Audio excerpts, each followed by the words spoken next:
submitting, committing, and transmit them to others. In other words, go and proclaim the good news.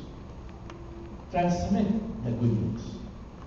Evangelize. Proclaim. And how do we do it? Be my witnesses. You shall be my witnesses, Jesus said in Acts chapter 1, verse 8. Or he says to his disciples, you are the light of the world, you are the salt of the earth. Let your light shine before men. Seeing your good works, you will be led to glorify your Father in heaven. Witness by our words, by our works, by our life of works. Now, general outline na din of what it means to grow in the Christian life. Growth in the Christian life. For example, nandito sa worship part. Worship. Yun ta, love God. You know, how do we measure our loving God? Worship. Of course, atong gihala na atong kinabuhi niya. So, we talk of worship in 5 different parts or activities. Unsa man ni? Love God supremely. Second, you trust God completely. Hinay-hinay mo tubo talaga ang atong loving God to the limit of supreme love that we can have offered God. Then, trust God completely. Hinay-hinay gihapon na hantod na ang atong kinabuhi totally abandoned to God. That's how we grow in worship. Third, we say, obey God wholeheartedly. Yan, hinay-hinay. Ganina, si Brother Bobby, ipa-obey ta ba? Parang lisod ko ganina da. Pero ganahan ko kay masahihan ko din.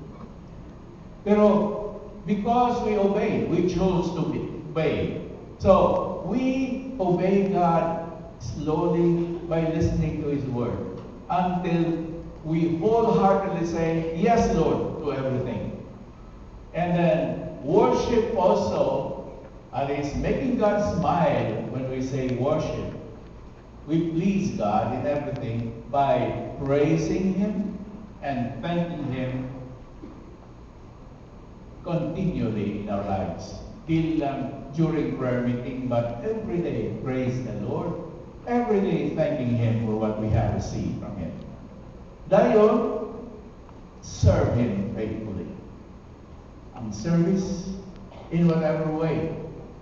Kanina, kalipay kayo ang service sa atong mga Martha. They were serving us. And there are many other ways of serving, including pagmasahe sa likod. That's also service. Tingaling dua-dua na ito, pero service rin.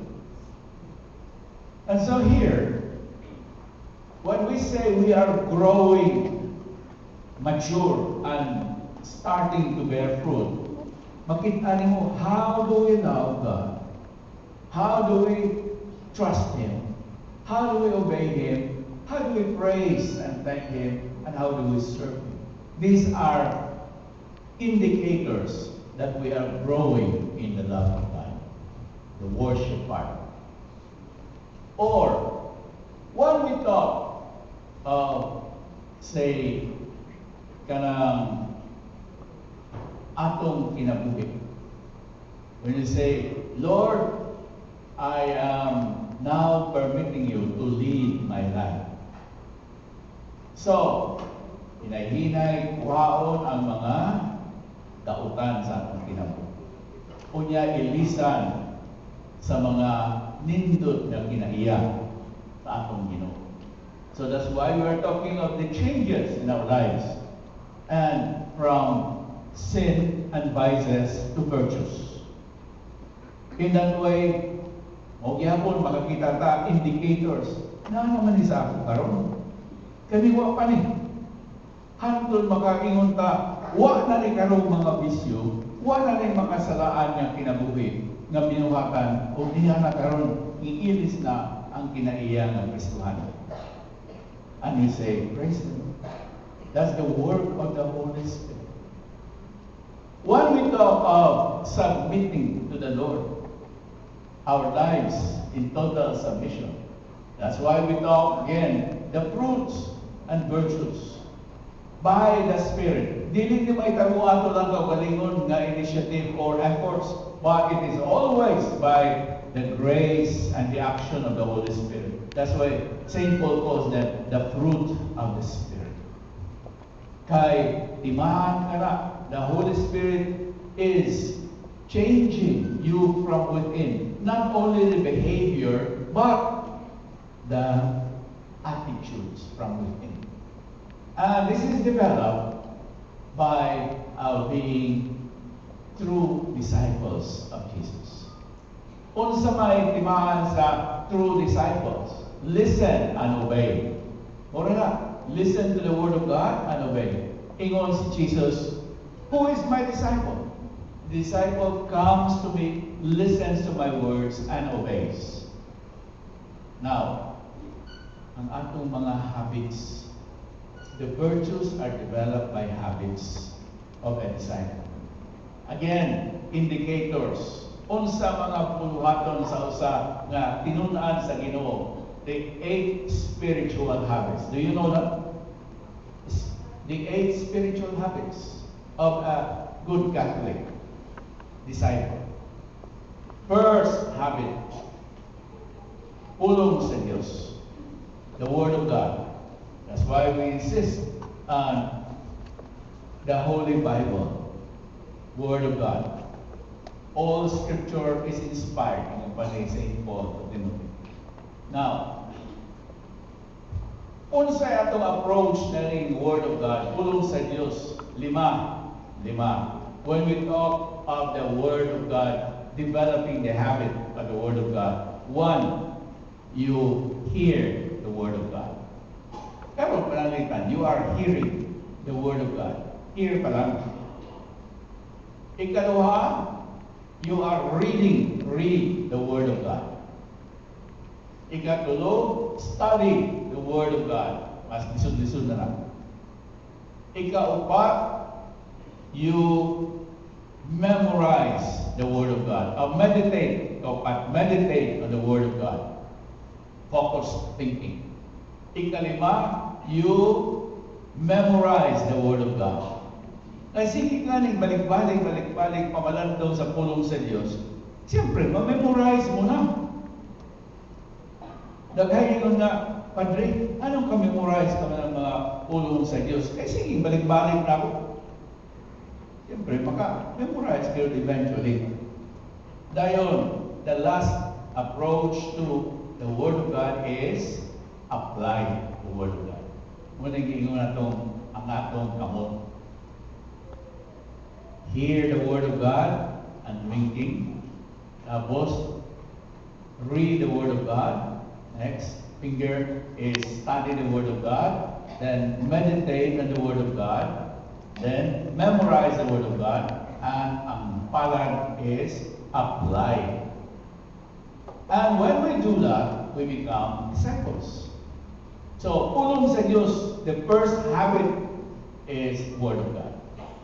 Now, the second habit is what? Prayer. Personal quality time with the Lord. Makig-date kita sa Ginoo. Huwag ka nga na date time with the Lord. Hindi ka matubo. Mag-asalin ka na sa prayer meeting, huwag ka na magtubo. Personal prayer time. Number 3, habit. Ang atong fellowship with like-minded brothers and sisters. Community, our community. Prayer meeting, prayer group, on sa panila sharing group, BEC, whatever, we form community. Number 4 habit is Holy Eucharist. Ang pagigugma sa ato, sa Ginoo. You mentioned those when in your reports. Ika-5 na habit is reconciliation, confession. Confess your sins to the Lord, to one another. Ikaunong na habit is devotion and love of Mama Mary and the saints. Ako ay na nga devotion. Muna atong yung tao ng atong mga non-Catholic brethren. Wala na sila devotion na yan. And we should treasure that devotion, our love for Mama Mary. Ika-8. Ika-7. Nakalimot dahil ko sa usa ang giving, generous giving, and tithing. Pila kaninyo din and practice now tithing? 10% or 1% or 10% of your income. Praise God. You are learning the habit and practicing that. Generous giving. Kaning mga matrig, mga pare, mga seminarista, 100% nangyari silang hatag. Gawa may kahatag.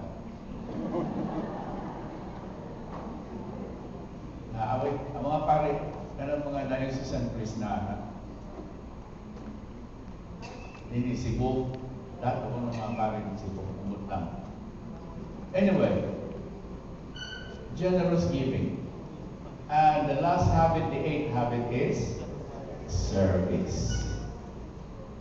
Tanawa ninyo, checklist sa inyong notes, na ano ba na ako? Na habit. Because then, if you are practicing those habits, you know, ang progression na lang, from a thought into action. You put your thought into action. And from the action, it develops into habit. Action that is repeatedly done becomes a habit. Kung nalang imong habit, you develop the character. Ang kinaiya sa Ginoo. And when you have that character, which you bring with you to heaven, you are developing, you appreciate your destiny. And destiny is to eternity. You know, that's how important the habits are. Kana timana sa pagtubo sa usa nga Kristiyano nga charismatic. And that is many times, sad to say, taken for granted. Dili lang para sa mga seminarista o mga pare o mga madre kana. For everyone who considers himself growing or decided to grow in the life of Christ, we have to develop those habits.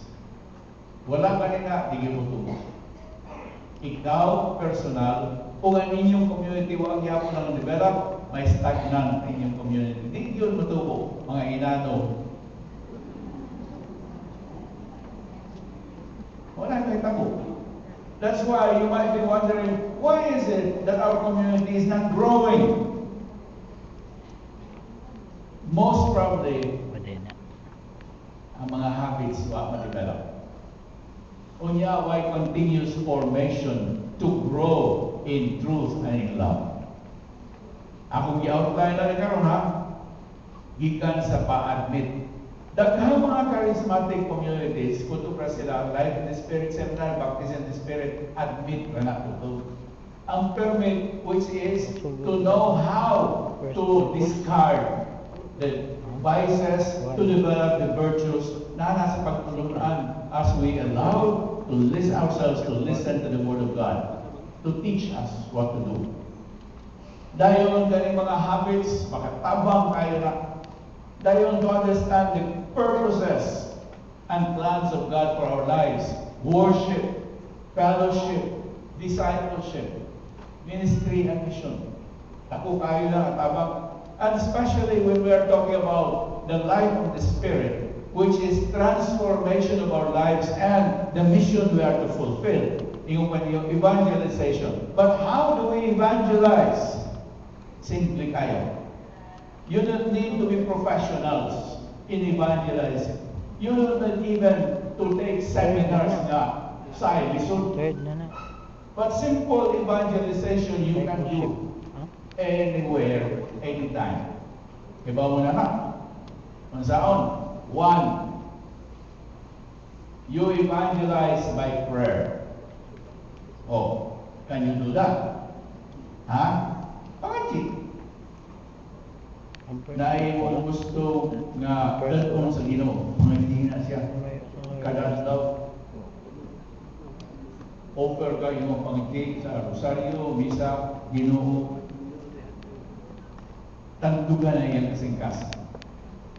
And you can evangelize by your prayer. Simple fact. It's the Holy Spirit's work.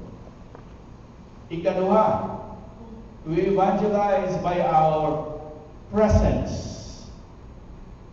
Ipakita your life and your lifestyle, even without saying anything, pero hinggawas nila ang mga virtues and mga habits, good habits. Somebody watching you, observing what you are doing, without your saying anything, you are evangelizing. Kaya mumutahan siya, ano inanaman na siya, puta naman kayo. Yan po, pakiawain naman kayo na.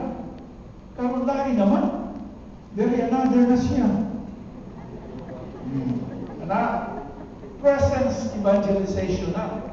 You are witnessing by your life and example. Number 3, you evangelize by persuasion, by your words. Ang imong testimony, yan tuwa, ibaw mo. Nana ko, pero sa wapa ko sa kaibaw sa Ginoo, kailan sa Ginoo, mo nang nabalhin na, nabangko na ko. Oh, persuasion evangelization ka na. Your testimony. Kanto ganina ang istorya sa inyong workshop, you were telling each other your stories. Amen? Ang uban nagliso na pagkukam, kaya sige na nilahat mas lang istorya. Now, that is persuasion. You persuade somebody to the Lord by your story. Number 4, you evangelize by explaining the gospel. Unsa may summary sa gospel? Ingon niya, Jesus Christ is Lord. That is the summary of the gospel. Simple kayo. You don't have to give a whole seminar. Jesus, who is our Savior, Christ, He was anointed by the Holy Spirit for the mission, and He is Lord. He is Son of the Father. Or another summary, which Peter professed when Jesus said, "Who do you say that I am?"